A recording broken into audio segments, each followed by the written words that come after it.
देखिए, जो कुंभ का आयोजन है, कुंभ के आयोजन ने ये साबित कर दिया है कि जो विकसित भारत का रोड मैप है, वो विकसित भारत का आधा अधूरा रोड मैप है। अगर विकसित भारत का सपना बीजेपी के लोग देख रहे हैं, तो जो लोग सड़कों पे चल रहे हैं, जो कुंभ में आए हैं, उनको इतनी तकलीफ परेशानी का सामना नहीं करना पड़ता। जो कुंभ में लोग आते हैं, वो पुण्य के लिए आते हैं। पुण्य के लिए उनकी श्रद्धा है, बहुत सी अपनी मन्नतें मांग करके, और क्योंकि सदियों से ये चीजें चलती आई हैं। लेकिन इधर हम और आप लोग आपके माध्यम से, और जिस तरीके से पैसा खर्च किया गया है, उसके माध्यम से ये लगता है कि सम्राट हर्षवर्धन का कोई योगदान नहीं है कुंभ कराने में, या जो पौराणिक हमारे यहाँ महाकुंभ होता आया है, कुंभ होता आया है, उसमें भी बीजेपी के लोगों ने कराया होगा। तो इस तरह का प्रचार, इस तरह का लोगों को ये बताना कि हम इतनों की तैयारी कर रहे हैं। मुख्यमंत्री ने कहा कि हम 100 करोड़ लोगों की तैयारी कर रहे हैं। अगर 100 करोड़ लोगों की तैयारी की होती तो भगदड़ में न किसी की जान जाती, न किसी के परिवार का कोई सदस्य खोता, और सड़कें और जो स्थान जाना चाहते थे वो अच्छे होते। तो सुनने में आ रहा है कि एक्सीडेंट के बाद भी बहुत से लोगों की जान गई है। यहाँ भी जब दर्शन के लिए श्रद्धालु आए तो यहाँ भी जान चली गई। तो ये इंतजाम पोल खोल देते हैं कि आपका इंफ्रास्ट्रक्चर, आपके विकसित भारत का सपना, आपका विकास आधा अधूरा है। देखिए देखिए मेरा साथी ये कहता है, हालांकि जो बात ये सांसद जी की पूछ रहे हैं, एक गाना मैंने भी डाला था जहां हमारे पार्टी के कार्यकर्ता कुछ लोग खाना खिला रहे हैं। एक गाना मैंने डाला था, बहुत फेमस अंग्रेजी गाना है वो। उस गाने के बोल ये हैं कि न ऊपर कोई स्वर्ग है, न नीचे कोई नर्क है। और हम और आप लोग अगर थोड़ी बहुत भी साइंस पढ़े होंगे, इस पृथ्वी के ऊपर नीचे भी आसमान है, ऊपर भी आसमान है। तो ये जो बातें हैं, कुछ चीजों को हमें स्वीकार करना पड़ता है। जब हमारे कुछ लोग बोलते हैं कि ये नर्क है, तो हमने स्वीकार कर लिया ये नर्क है। उन्होंने कहा ये स्वर्ग है, तो हमने स्वर्ग नर्क कर लिया। अब जब सरकार इस बात की गिनती नहीं कर पा रही है कितने लोगों की जान चली गई है, क्या सरकार ये गिनती कर पा रही है? ये लाभ नहीं, ये बीजेपी की कोशिश है कि कुंभ पौराणिक नहीं है, सदियों से नहीं हो रहा है। कुंभ पहली बार बीजेपी ही के लोग करा रहे हैं। बनारस में स्नेहा कुशवाहा की हत्या का मामला सर आया है अभी। दुखद है घटना, मैंने भी अखबार में पढ़ा और सोशल मीडिया पे पढ़ा। लेकिन जो बड़े चैनल हैं, पता नहीं उन पे क्या दबाव है कि वो न्याय के साथ नहीं खड़े होते हैं। इससे पहले भी बीएचयू में एक बेटी के साथ घटना हुई, जो न्याय के लिए सोचो उसको क्या तकलीफ और परेशानी का सामना करना पड़ा। अभी बिहार की जो बेटी पढ़ने आई थी, उसके साथ जो घटना हुई है, कहीं ना कहीं परिवार संतुष्ट नहीं है जिस तरह पुलिस का व्यवहार है। और पुलिस को मनमानी नहीं करनी चाहिए। अगर मनमानी करती है पुलिस, तो इसका मतलब कुछ छिपाती है। किसी परिवार की अगर बेटी चली गई है, तो पिता और माँ कम से कम ये तो स्वीकार करेंगे कि हमारे बेटी की जान जाने का कारण क्या है। कम से कम हमें सच जान जाए तो वो परिवार संतुष्ट दिखाई देगा।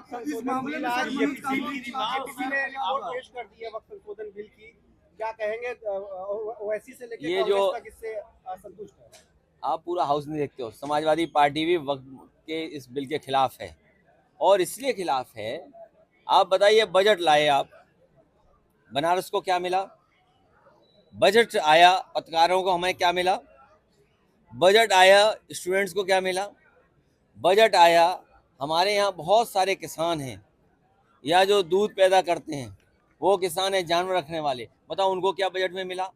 यहाँ व्यापारी जो साड़ी वाले हैं, जिन पे जीएसटी परेशान कर रही है, और तमाम व्यापार जो जीएसटी की वजह से परेशान, क्या मिला उन्हें?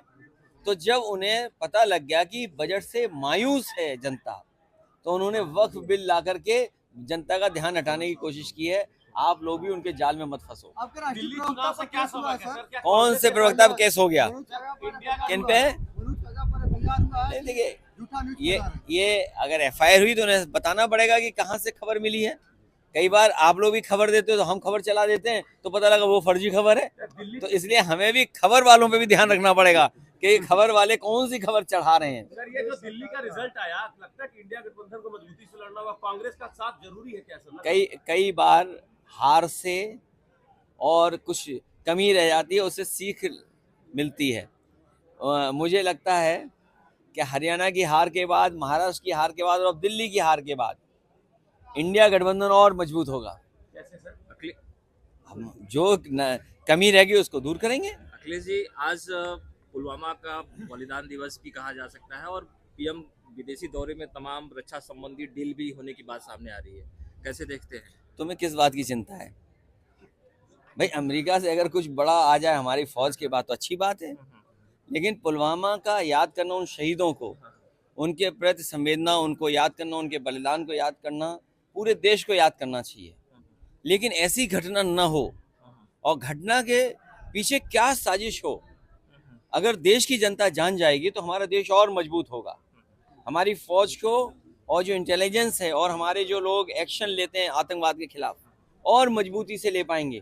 तो जो भी घटना हो, चाहे पुलवामा रही हो या उससे पहले रही हो, पूरी जानकारी अगर फौज को होगी तो मजबूती से ऐसे आतंकवादियों का मुकाबला कर सकते हैं। विदेश गए हैं प्रधानमंत्री जी, पिछली बार हीरा दे करके आए थे, इस बार सोने की चेन ले जाते। जिस लड़ाकू और हमारा यही निवेदन होगा सरकार से और अपील होगी कि हमारे कोई भी हिंदुस्तानी बेड़ियों से और हथकड़ी से वापस लौट करके ना आए।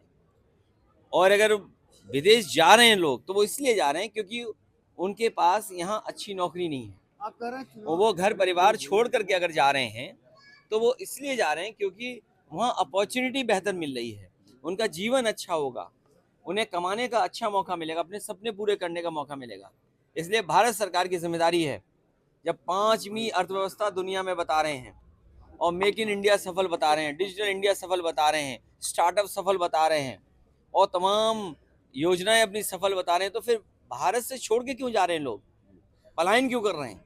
सर, सुप्रीम कोर्ट का एक कमेंट आया, बहुत इंपॉर्टेंट कमेंट है सर, सब पे है कि आप मुफ्त की रेवड़ी बांटकर परजीवी वर्ग तैयार कर रहे हैं जो काम करने के लिए तैयार नहीं। देखिए, हमारा संविधान वो अधिकार देता है कि जो गरीब हैं उनकी मदद की जाए, और केवल भारत में नहीं दुनिया में इस तरह की मदद होती है।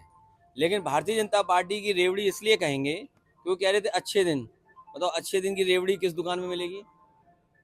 तो इस तरह के बड़े सपने नहीं दिखाने चाहिए, और जो गरीब की मदद कर सके वो योजनाएं जरूर चलनी चाहिए। उसके लिए सुप्रीम कोर्ट भी मैं समझता हूँ पक्ष में रहेगा कि मान लीजिए समाजवादी पार्टी ने लैपटॉप बांटा, आप पत्रकार बनारस के हैं, बहुत सारे ऐसे परिवार या बच्चे मिल जाएंगे जिन्होंने उससे रोजगार किया होगा, काम किया होगा, या फिर वो अपनी पढ़ाई में उससे मदद ली होगी, तो उसको रेवड़ी नहीं कह सकते हैं। हाँ, लेकिन अच्छे दिन को रेवड़ी बोल सकते हैं। आप कह रहे हैं चुनाव आयोग मर गया, 27 में कैसे जिंदा होगा सर?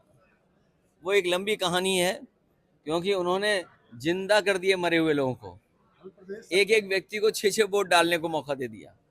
बाहर के लोग आए, वो वोट डाल के चले गए, पकड़े गए।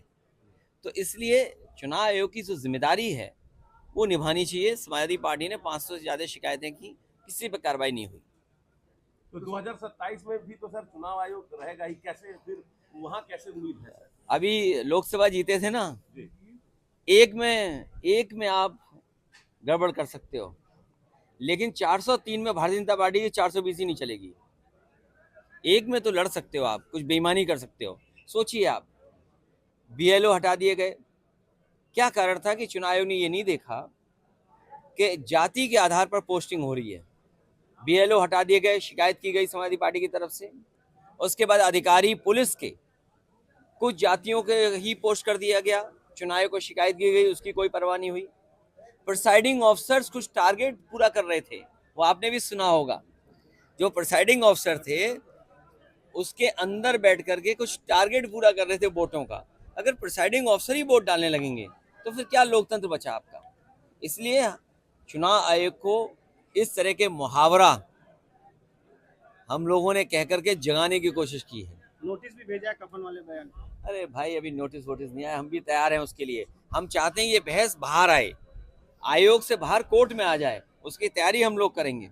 आपका prediction क्योंकि क्या है? अगर जिंदा हो गए लोग, मरे हुए जिंदा हो गए, और जिन बूथों पर कभी भी 80% वोट नहीं पड़ता था, उन बूथों पे 80-90% वोट डल गया।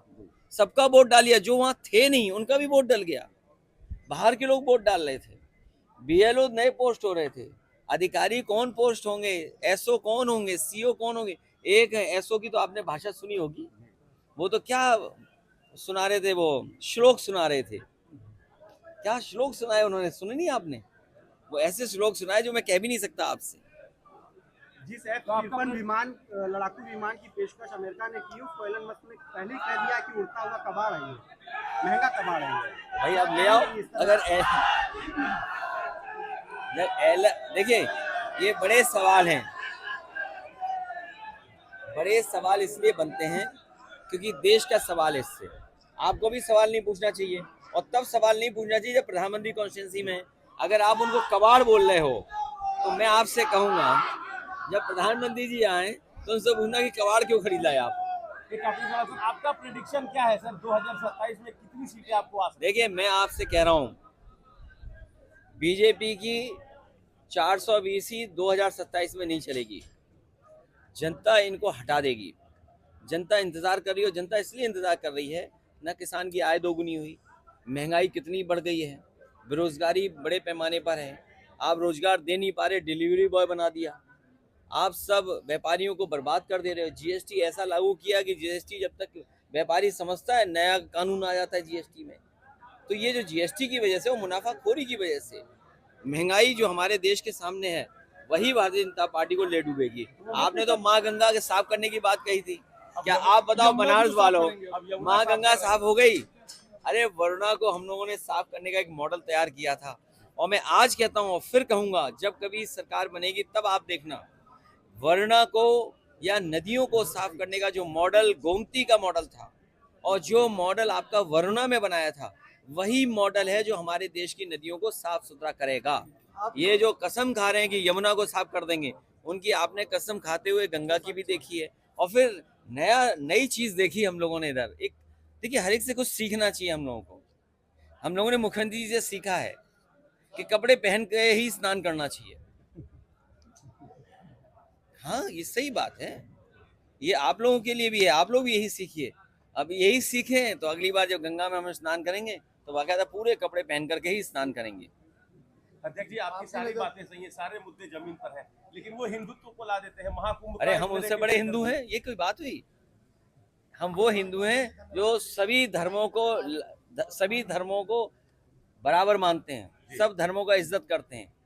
हम वो लोग हैं जो विवेकानंद ने शिकागो में कहा था, जिस स्पीच के बारे में हम और आप लोग, बीजेपी के लोग भी चर्चा करते हैं।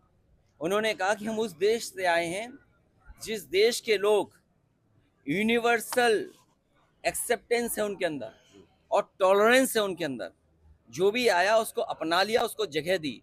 तो हमारा जो धर्म है, ये वही है जो स्वामी विवेकानंद जी ने रास्ता दिखाया था। यूनिवर्सल एक्सेप्टेंस और टॉलरेंस का हमारा हिंदू धर्म है।